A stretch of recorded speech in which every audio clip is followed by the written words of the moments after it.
what are you focusing on? And I said, I'm focusing on like all the things that I basically can't control. He said, absolutely. He says, you're focusing on her when what you really need to focus on is you, because that's really all you can control right now. So from that point forward, I started focusing on the one thing I could have the most control over, which is myself. And I have this mantra that I remind myself of. I did it for years, and now it's not as often, but it goes like this. I control my own action behaviors and my responses to the actions and behaviors of others, because that's really all that we can control. Welcome to Single Parent Success Stories, a podcast designed to inspire single parents. Here you'll find resources from self-care to finances to parenting and everything in between. Discover what it takes to thrive. Let the stories inspire you to what is possible.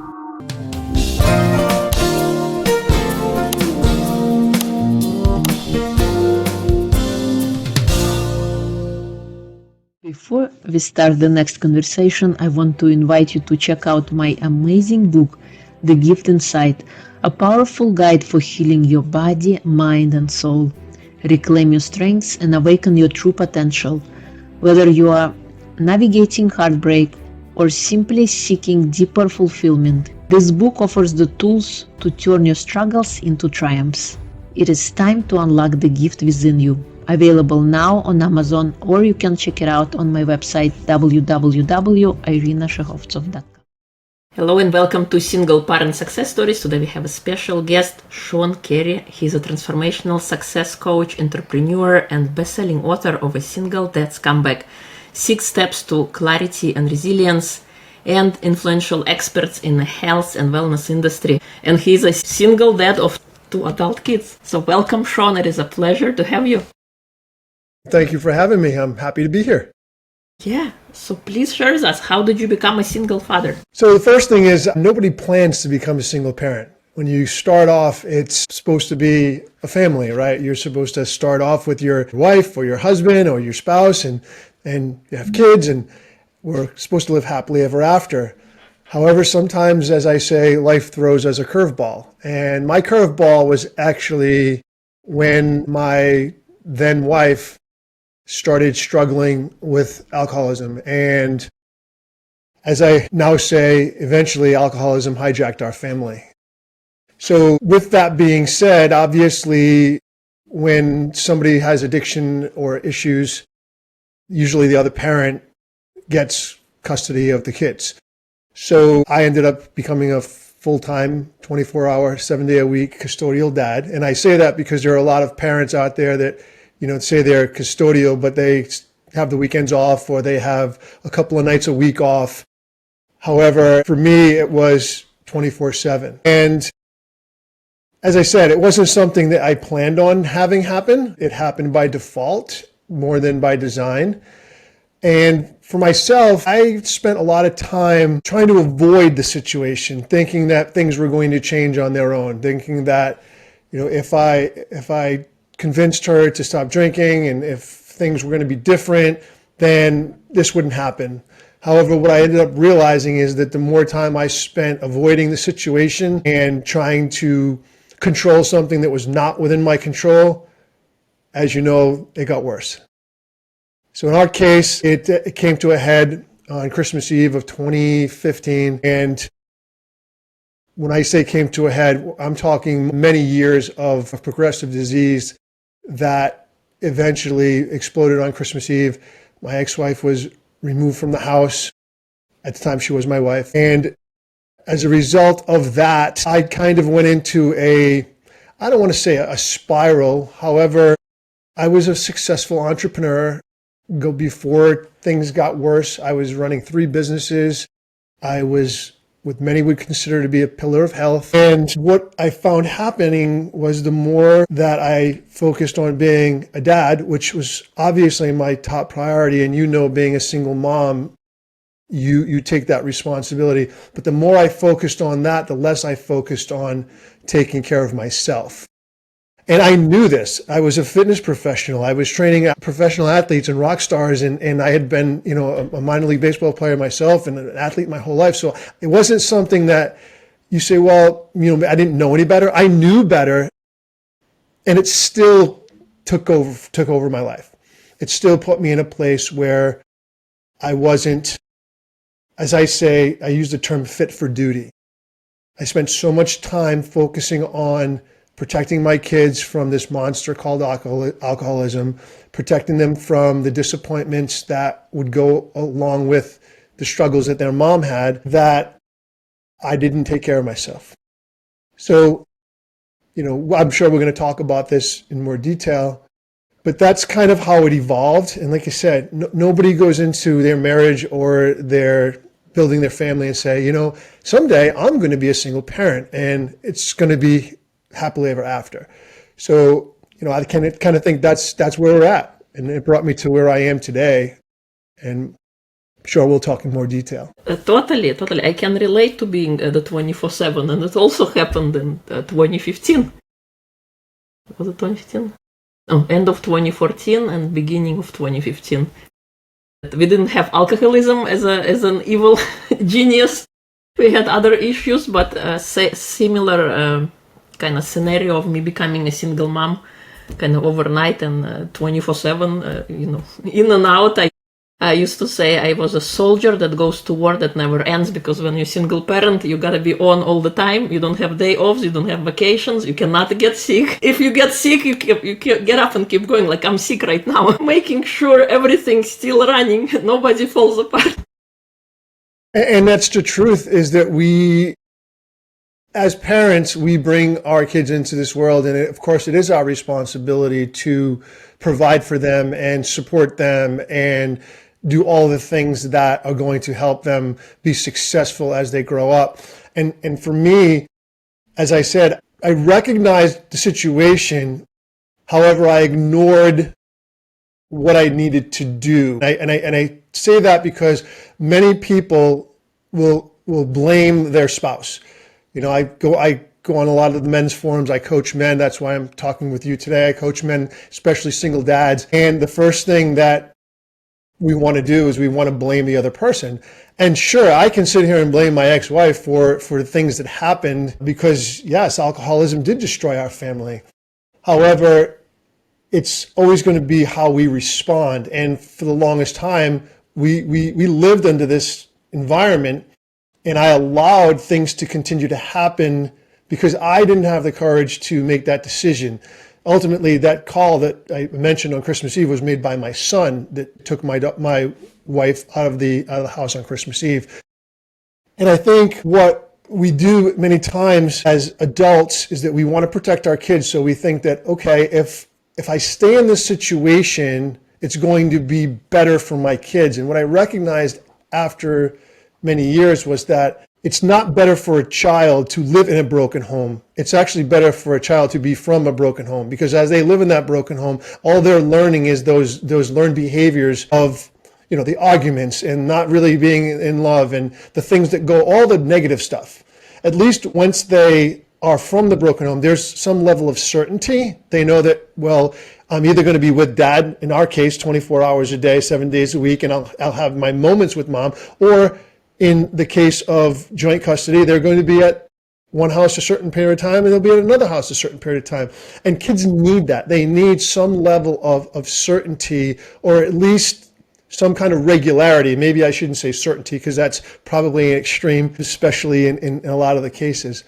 However, my kids were living in this situation from 2006 until 2015. So that was 9 years of what I consider to be chaos, where for many of those years, we were living under the same roof, but I was doing the yeoman's amount of work because of the situation, because of, the addiction. Totally. So what helped you recover? I wish How I did you could, come out of all of this? so I wish I could say it was a snap of my fingers and it was just this magic formula. However, just like anything else, it requires work. It requires dedication, commitment. It requires recognition. You have to recognize the situation before you can change it. And for me, what I started to do was look within myself. You mentioned I have a book, and it's called 6 Steps to Clarity and Resilience. Single Dad's Comeback, 6 Steps to Clarity and Resilience. And I probably should just go through the 6 steps quickly to give you an idea on basically how I made my comeback. And the first step in the framework is to take 100% responsibility for where you are. And for me, as I said, I was ignoring the situation. I was avoiding the situation. I was passing blame. I was making excuses. But until I recognized where I was and why I was there, it wasn't going to change. And the short story is this: that day that my ex-wife was taken out of the house, it was a Thursday, because Christmas Eve was a Thursday. Fridays, the courts were closed. Saturday, Sunday, the Monday. I waited until the following week, the following Monday, to go to the courthouse and actually get a restraining order to put this whole thing to rest. Something I should have done months and probably years earlier. And what I recognized is that at that moment, it was one of the most difficult decisions I had to ever make. And somebody might say, well, why would that such a difficult decision? I mean, you were living in chaos. Well, because I knew that the moment that I made that decision, it was going to change everything. And what I mean by that, it was going to change our family. Even though our family was living in chaos, I believe that people on the outside were looking at our family as, oh, we were still a family. Well, hindsight 2020, you learn that that wasn't the case. However, I was believing that, hey, if I kept this thing under wraps, that things would remain what I thought was normal. And that wasn't normal, of course. And so for me, the first thing I did after that restraining order was issued is I came back into the office that I'm sitting in right now, and I saw this book on the bookshelf, and it was Awaken the Giant Within by Tony Robbins. Now, while I was sitting in this same seat that I'm in right now, and we're talking 10 years ago now, I had a flood of emotions come over me, and I wasn't an extremely emotional guy. And I'm a guy's guy, and I felt like, you got to have that masculine attitude. But in that moment, it was a moment where I just asked myself 3 questions. And they were preferably laced at the time, so I'm not going to say it that way here, but where am I? How did I get here? And then the third question was shortly after, where do I go from here? And that's really what started the flywheel moving forward for me to say, okay, where are you? Well, you're in a pretty bad place right now. Your kids are in a pretty bad place. There's still a lot of uncertainty.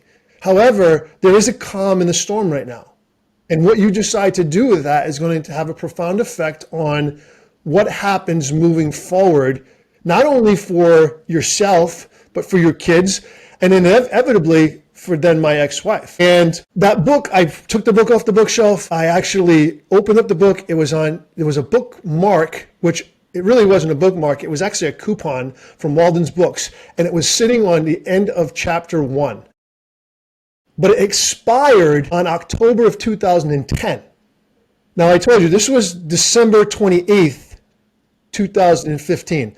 So I had bought that book 5 years earlier, and I knew something wasn't right. Of course, as I'm telling you now, it wasn't right. I started reading the book, but I never finished it. And at that moment, I said, something drew me to this book, and I refer to these moments as moments of clarity in my life, where something happens and it's a moment of clarity that draws me to or from wherever I am. And that moment of clarity, I decided I'm going to read the whole book. And then shortly after that, I started to do something that I probably never thought I was going to do.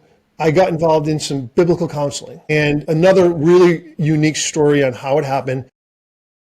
About a year before this whole situation came to a head, a woman my then wife worked with was a Christian, and she had been working she had been doing some counseling for women, and she gave me a business card of the pastor at the church that she worked with. And I took the pastor, and she said, I think about you guys, I pray for you guys, and if you ever need somebody to speak with, this would be a great person to speak with. So I took the card and I said thank you, and of course, at that point, I was in no mental capacity to want to go into biblical counseling. I didn't want to go to any counseling. I didn't even want to talk about things. And I took the card and I put it in my console in my truck. And about maybe 5 months after I had started my own comeback in December, I was driving through the drive-through mailbox, and I went to grab the mail out of my console, and lo and behold, the business card for this pastor fell on the seat. And so I looked at it and didn't think much of it, but said, oh yeah, okay, Grace Family Church. And then I put it back down. Well, oddly enough, as I pulled out of the parking lot and I approached the stop sign in the front as I was going to take a turn onto the street, what do you think was directly in front of me? The pastor? Grace Family Church. And I can't make this stuff up. So I decided I would, okay, now I have two choices. Do I ignore the situation? Or is this a sign that I need to make a stop here? So I take it as a sign. I stop. I pull in front of the church. Now it's just a very small little church. It's in a little strip plaza area, and I had driven this road many times, but I never thought of it because I really wasn't paying attention to it. Get out of my truck. I go up to the door and I go to pull the handle, and it's locked. And I'm like, whew. I was so relieved. But wait, as they say, the rest of the story. Out of the office comes this gentleman. And he sees me and he waves to me and comes to the door, unlocks the door, asks me, can I help you? And now he's got a thick Italian accent. His name was Luciano Cazzi. He was from Italy and he was very, very, very deep accent. And he invited me in for a couple of moments. I told him who I was. I spoke with him for probably 15 minutes. And I guess if you want to call it spoke with him, I basically threw up all over him and told him all the bad things that were going on in the world, in my life, and my ex-wife, at the time, my estranged wife. And he suggested that maybe we set up some time. So for the next year, I went every week to Pastor Cazzi. Now, here's the unique thing. What I learned during that 1 year has had a profound effect and played a pivotal role in my comeback and also in my day-to-day life right now. And there were a lot of lessons that we learned, but the main overlying sentiment was about focus. And he asked me right from the beginning, what are you focusing on?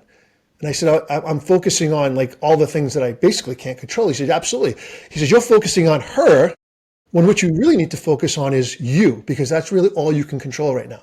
So from that point forward, I started focusing on the one thing I had the most control over, which is myself. And I have this mantra that I remind myself of. I did it for years and now it's not as often, but it goes like this. I control my own action behaviors and my responses to the actions and behaviors of others. Because that's really all that we can control. And so when I take that and I look at how it encompasses, what does that mean? Well, it leads me to my second step, which is the first step was take 100% responsibility for where you are. The second one was rebuild your relationship with yourself. Because let me ask you, who's the one person in the world that we think we know the most about, but we really don't? Yourself. Yourself, because many people know more about their favorite rock star or their favorite actress or actor or their favorite politician or whoever's popular at the time, because we focus on that. But why don't we want to look at ourselves? We are not ready to accept all the flaws. Or some things that maybe we need to change, right? Because once we accept those, once we recognize those, that's our time to do something about it or avoid it. So for me, that led to my next mantra that I always said, my moment of recognition is my moment of power. And so what does that mean to me? Is that anytime I find myself focusing on the things that were beyond my control, that was the pivotal moment where I had to make a change, or I had the opportunity to make a change. And if I chose not to make that change, or I chose not to change my focus, then that was on me. So that was the second step, was rebuild a relationship with yourself. So what I started doing is listening to podcasts, positive podcasts, and I also started walking. Now, this might sound crazy, but I'm a guy who, like I said, I was a fitness professional for many, many years. And many people looked at me as the pillar of health. I went from 195 pounds to 230 pounds. My blood pressure was 140 over 100. So anybody knows when we're talking about that, it's elevated, pretty high. I probably should have been on medication, but I wasn't going to do that. And I hadn't exercised for 18 months from 2014 in through 2015, a little bit of 2013. So what I'm saying is that I didn't take care of myself. I didn't make myself a priority. So the change that I had to start to think about was, okay, being a dad was my role, my responsibility. But if I wasn't fit for the duty of caring for, supporting, and leading the people who I love the most, who are my two kids, and those as a coach that I've been called to lead and serve, then what good am I? I'm not in a place where I can do that.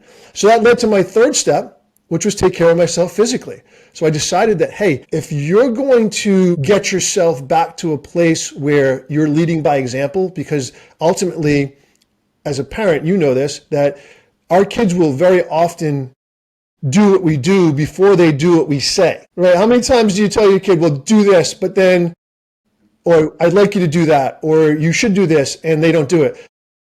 And then they see you do something and you're like, what are you doing that for? Well, that's what you do. And, we think about, well, and it is funny because parenting is all about leadership. And leaders who are great leaders have to lead themselves first. So, in the 6 steps, I'll expand on this in a moment. I actually created a 4-pillar framework that kind of encompasses the 6 steps. But let me continue to go. So as taking care of yourself physically was my 3rd step. And for me, that was important because I knew that was always my go-to. And if I started to get myself moving physically and I started to build my endorphins and I started to feel better about myself physically, then how would I start to feel emotionally, right? So, and using the Tony Robbins example, his statement is motion moves emotion. So if I'm not moving my body, then I'm rolling myself up in a ball. So I will say anybody who's in a situation right now that they're struggling with getting themselves feeling like themselves again, because many times we hear that phrase, and I hear it even more from women than from men, because a lot of men don't want to admit it, but they do feel that way, is that I just don't feel like myself. I just feel like I can't get out of my own way. Well, if you don't start moving your body, you're not going to move those emotions. And that for me was my go-to. Then the 4th step was take care of myself mentally, emotionally, and spiritually. Now, as I said, I was doing the biblical counseling, and I being Christian, I believe that putting myself in a situation where I can have the guidance of a higher power, in my case, it's God, it made a huge difference for me. And I got back to spending more time reading scripture and doing the things that helped me. Now, I'm not pushing my religious agenda on anybody. It could be whatever it is, whether you believe in the universe or you believe in some other religion. However, I think there is a spiritual component to us as human beings. And we need to recognize that, and we need to sometimes, and many times, we need to lean on that. So I took that. And then the part that I see that many of us single parents fall into is the 5th step. And it's remember you're not alone. So far too often when we're struggling with things, and again, I'm speaking from a male perspective, and as a man, I see other men that have this masculinity obsession. So if you're going to be masculine, then masculine men take care of their own issues.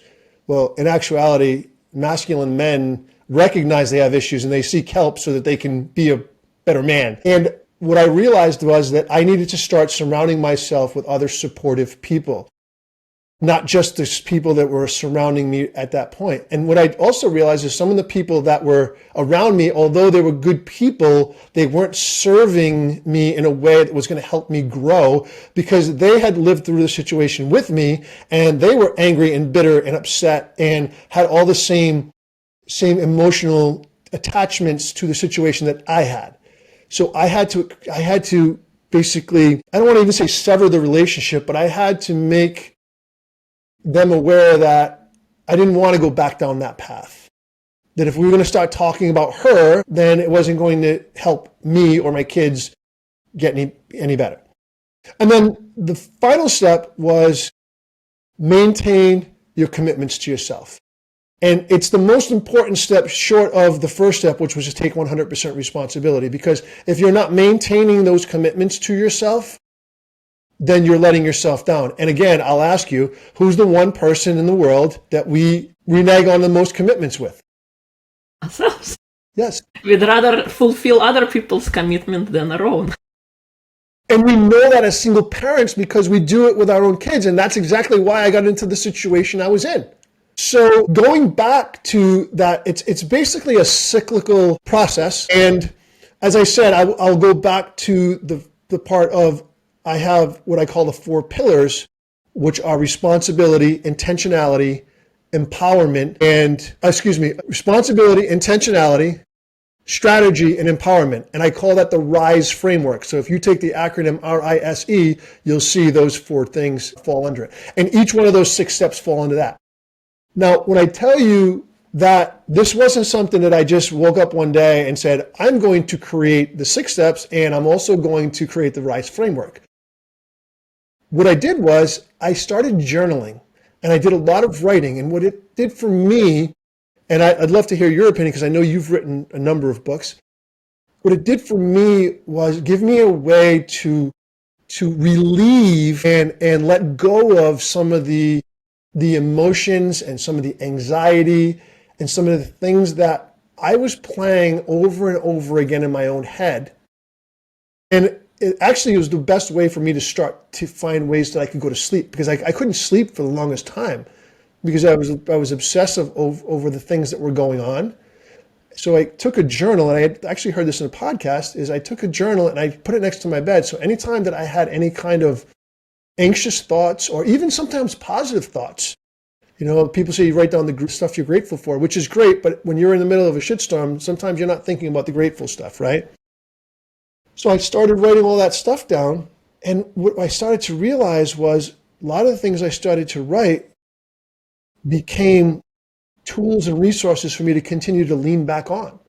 And the more podcasts I listened to and the more books I read, because early in my life, I didn't read books at all. And from 2015 until even now, I probably read over 500 books. But for 2015, at the end of 2015 through 2017, I think I read at least 100 books.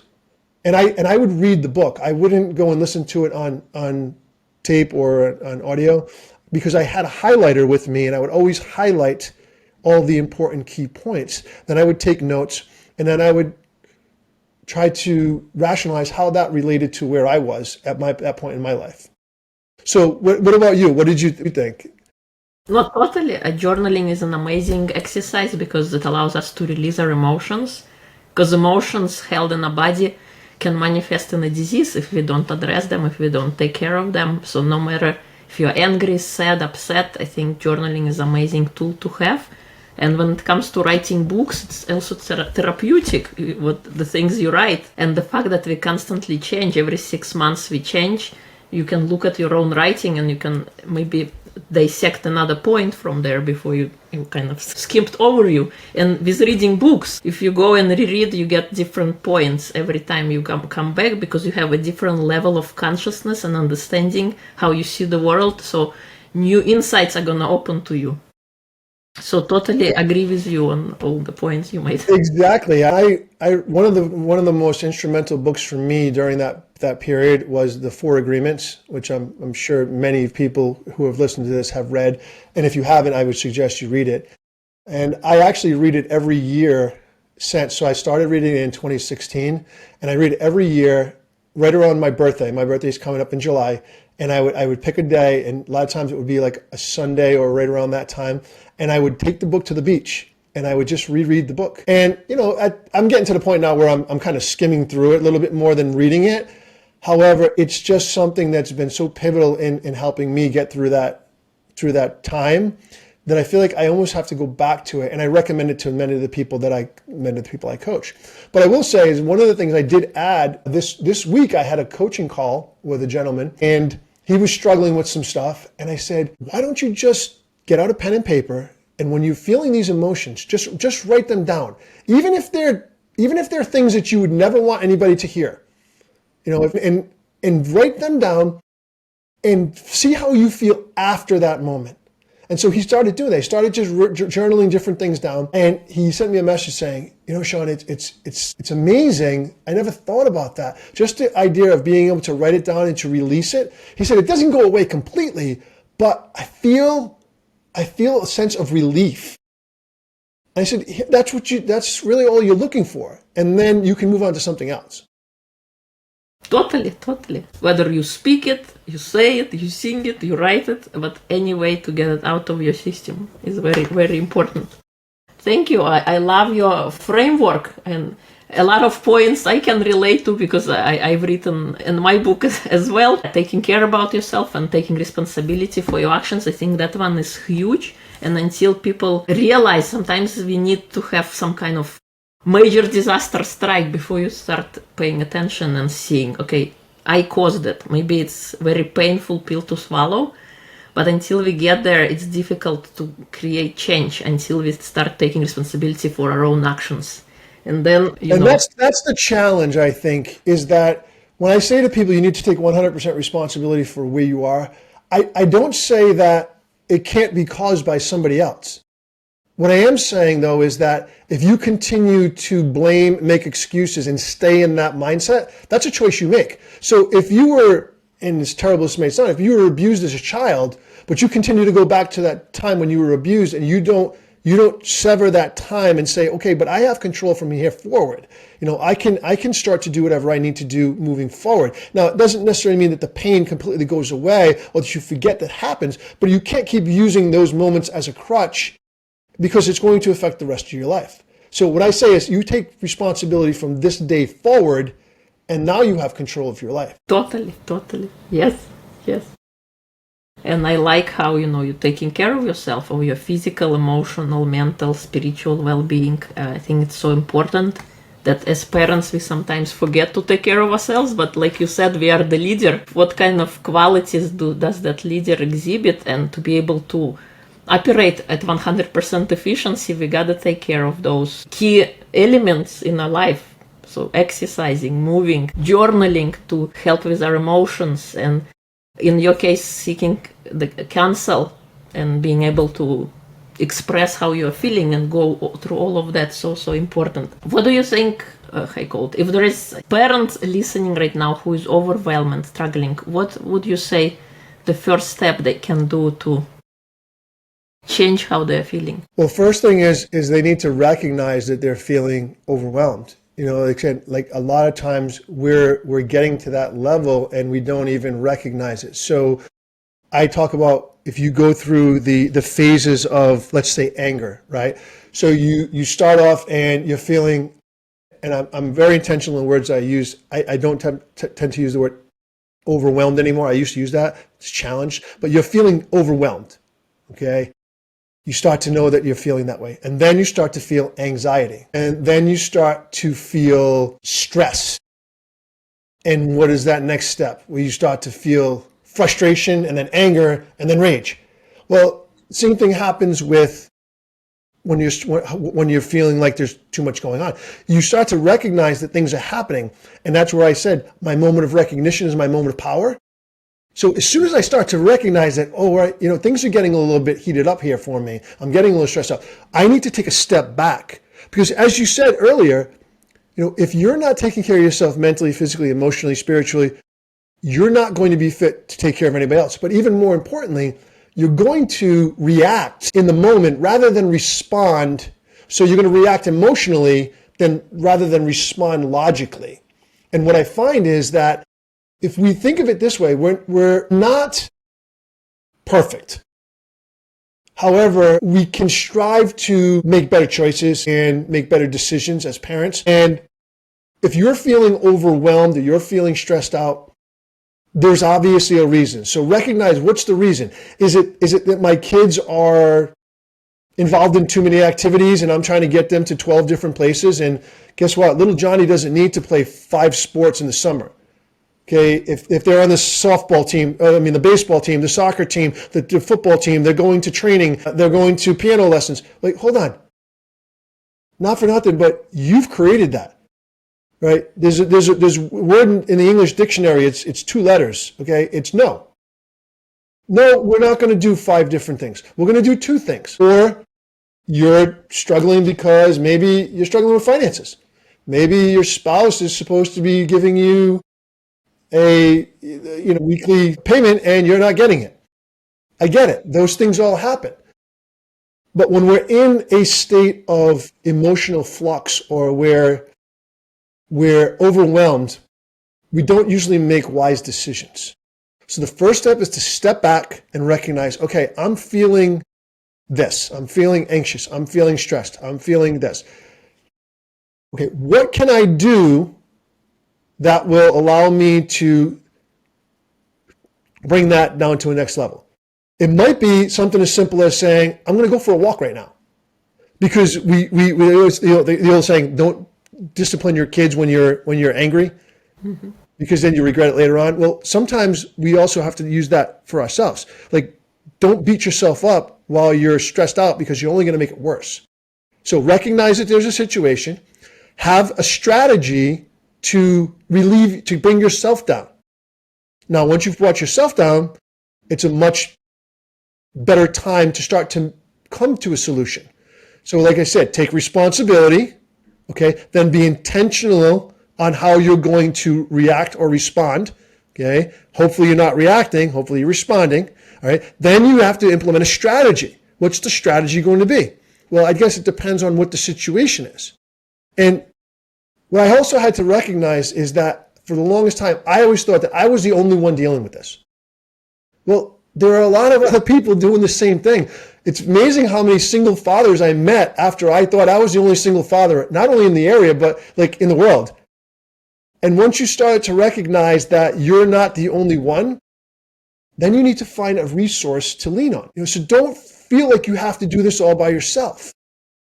It could be a family member, it could be a friend, it could be a coach, like what we do. Reach out to somebody and say, hey, I'm in this situation, what can I do? So when you ask that question, it's a very general question. However, I think that if you go through those steps of recognizing, taking responsibility, being intentional on what you're going to do next, being strategic on how you handle it, and then that's where that whole empowerment comes from.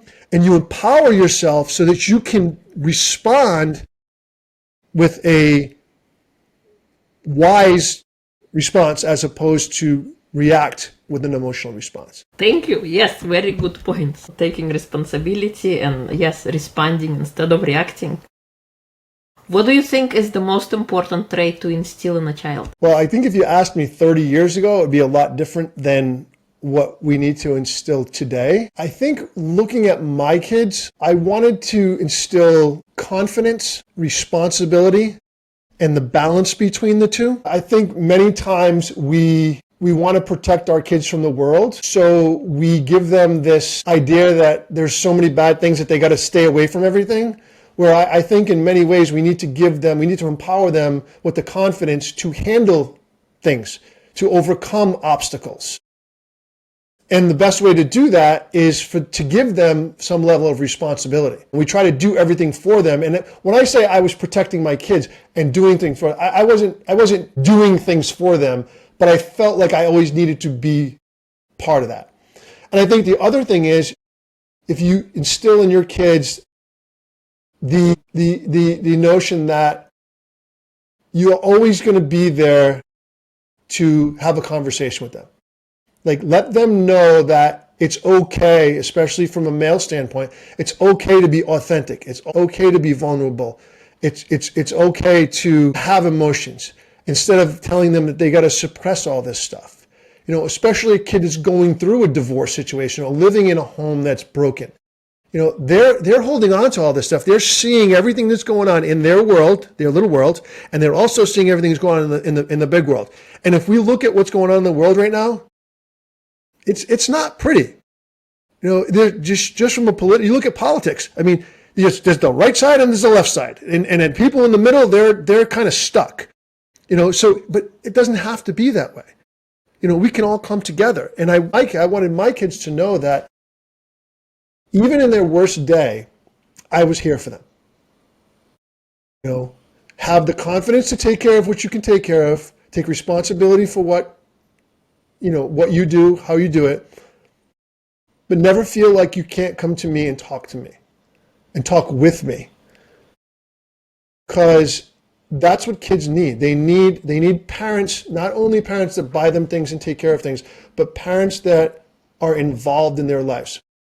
One of the things I always did was I always volunteered to be whenever I could. I was coaching, I was volunteering at the schools. I was like Mr. Mom, and I don't regret any of that time. It probably cost me millions of dollars in revenue of things I could have done, but I'll never be able to, would have never been able to have the experience with my kids that I had if I wasn't an involved parent. And even their friends, they still come to me and they call me coach, or they feel like they can come talk to me. So I think, yes, confidence, responsibility, and the ability to express themselves in a professional way. I mean, what I'm talking about. Yeah, totally. Give me one example how to instill confidence in a child. I would say the number one thing is allow them situations where they can be successful on their own. Because once they know that they can do it, don't, like, for instance, using a kid, for example, on a bicycle, don't go on the bike, you're going to get hurt. Like, okay, guess what? You could get hurt. However, you have to learn somewhere. So I think the best way to instill confidence is to encourage your kids to do things that are maybe a little bit outside of their comfort zone. Try out for that team. And if you don't make it, guess what? You learned something. Maybe you looked around and said, okay, the kids on the team are better than I am, and I need to level myself up. Or go ahead and try to take that higher level class, as opposed to being the big fish in a little pond. And once you accomplish that, or you see success breeds success, right? And I think confidence is also a kind of a buzzword. I think it's more about believing in yourself. You just got to get kids to believe in themselves. And in short, I remember back when I was in college, I walked onto my college baseball team, and my freshman year, I made the team. They switched me from an outfielder to becoming a pitcher. Now, I had a really good arm, but I wasn't a pitcher by nature. So I became a pitcher all winter. I trained. Spring came along. They invited me to go on a southern trip. I went down to the southern trip, and the first time I ended up pitching in the game was against I think they were either number 2 or number 4 team in the country. And I was playing Division II. And I faced this team, and they just lit me up. And so in baseball terms, every time I pitched the ball, they crushed it. And I learned something that, I wasn't as good as I thought I was. However, when I got back, my father sent me a card. And all it said in it was, Mom and I are very proud of you for going out for the team. And this is not how your story is going to end. And in the middle of the card, it said, believe in yourself. And for the longest time, I kept that card. And it was something I would lean back on anytime that I was having moments of self-doubt and moments when I felt like I wasn't good enough, or the people around me were better, or should I try this or do that? And ultimately, I think, so anything you can do to give your kids something to lean back on, some social proof, even if it's just, hey, I remember when you did this and you were afraid to do that. And that's really how you can instill confidence in them. Thank you. Perfect examples. I love them.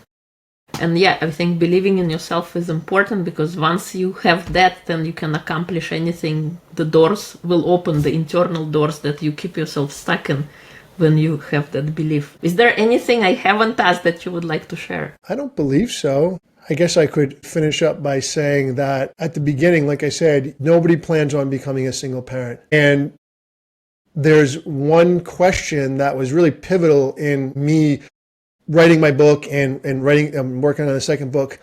And the question I start off with in a lot of times when I'm doing a talk or if I'm speaking with somebody is that, what if everyone and everything you lead is a direct reflection on how well you lead yourself? And as a parent, I think that pretty much sums it all up. Now, when I say lead, I mean take care of yourself physically, take care of yourself mentally, emotionally, spiritually. What you eat, the words that you use, how you handle stress yourself in situations, because everything that you're doing, they're watching you as a parent. How you talk about their other, and I was guilty of that, especially when things were going really, really poorly in our family. And I look back and I think about if I were to give somebody additional advice, just remember that how you lead yourself is how you're going to lead everybody else, even at work. When I talk about leadership, you can never be more disciplined in your outside life or your work life or your parent life than you are in your own life, than you are taking care of yourself. So it always starts with that. Lead yourself first so you're fit for the duty of caring for, supporting, and leading the people you've been called to serve and those you love the most. And for me, it was my two kids, Alex and Megan. Yes, I love it. I love that advice. That's amazing. Leadership, yes, is important, and how you show up for others, how you show up for yourself is really, really key. If people would like to connect with you and learn more about you, where would they go? Well, there's a sign at the post office. It says, no, I'm only kidding. So I can be reached. I have a website. It's my name, Sean, S-E-A-N, Carey, CAREY.com. Or I'm on Facebook, Instagram, under Coach Sean Carey. And that's really it. I don't do any TikToks or, maybe I should start doing some dancing and things like that. But I don't do any of that stuff. So, they could do that, or they can email me. It's coachseancarey@gmail.com. So a lot of the coach goes there. Awesome. Thank you so much for coming, sharing your wisdom and your steps and how you recovered yourself and able to now help others do the same. It was a pleasure to have you. Thank you so much. Thank you.